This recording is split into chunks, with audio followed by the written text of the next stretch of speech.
Сегодня врачи Федерального медико-биологического агентства страны обследуют жителей сельских поселений Малгобекского района. В коридорах ждут своей очереди сотни людей – взрослые, дети и старики. Хава Белхароева, ветеран Великой Отечественной войны, переехала на осмотр из селения Сагапши. Сопровождают 88-летнюю бабушку и ее сыновья, которые, как только услышали про визит специалиста Федерального агентства, решили не упускать возможность и позаботиться о здоровье матери.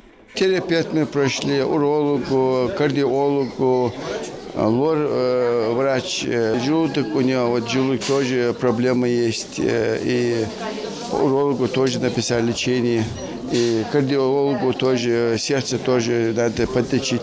Они выписали на дальнейшее лечение, и будем здесь, в нашей больнице, будем проходить это лечение.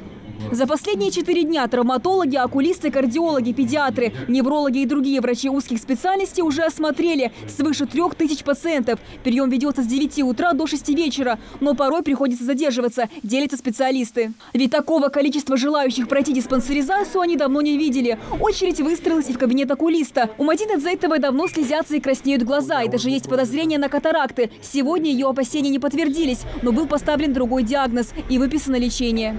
Вы можете использовать заменитель натуральной слезы, да, чтобы глазки не краснели, ощущение песка, слезотечения не было, дискомфорта в глазах. Уже на улице пациентов ожидает флюромобиль и лечебно-профилактический модуль, в которых проводят осмотр узкого профиля, делают УЗИ и маммографию, которая позволяет на ранних этапах обнаружить различного рода патологии, а также опухолевые заболевания. Эту процедуру необходимо проходить всем женщинам после 40 лет, причем каждые 2 года. Ну а пациенткам помладше рекомендуется консультация у маммолога-онколога. Большой интерес проявляют женщины к нашему кабинету, поскольку у нас есть определенная онкологическая настороженность в отношении молочных желез.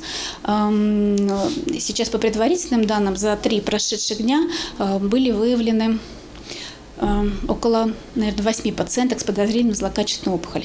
Мы не можем сейчас подтвердить этот диагноз, но то необходимое обследование для того, чтобы уточнить диагноз, проводят пациенты в районном диспансере, который обеспечен всеми необходимыми специалистами и возможностями, чтобы уточнить диагноз. Живая очередь не прекращается ни на минуту, а нескончаемый поток пациентов продолжает штурмовать регистратуру. Среди них и те, кто только записывается на прием, и кто уже прошел осмотр. Пришла с дочкой, чтобы обследовать ее. Она у меня часто болеет, у нее глаз. Врачи посмотрели, обследовали, сказали, ничего страшного. Я очень довольна, рада, что ничего нету. И очень хочу благодарить врачей, и наши тоже, и приезжим. Спасибо огромное, что они уделили внимание, что они приехали ради нас. Но чтобы никто не нарушал порядок очереди, все 4 дня в больнице дежурит Общественный совет Республиканского Минздрава, которые отметили высокую культуру поведения наших пациентов. Доброжелательные люди между собой, это самое же отмечают и врачи. Мы заходим, общаемся с ними, и настолько приятно, когда приезжие врачи говорят, что диагнозы, поставленные местными врачами, назначения, которые это очень квалифицированные врачи, это нам приятно видеть, что наши коллеги очень правильное лечение делают. План у нас обследование проходит до 6 числа, но, возможно, еще вопрос не решен, возможно, и 7 числа будут у нас проводить обследование. Остались селения нижние, верхние Очулки.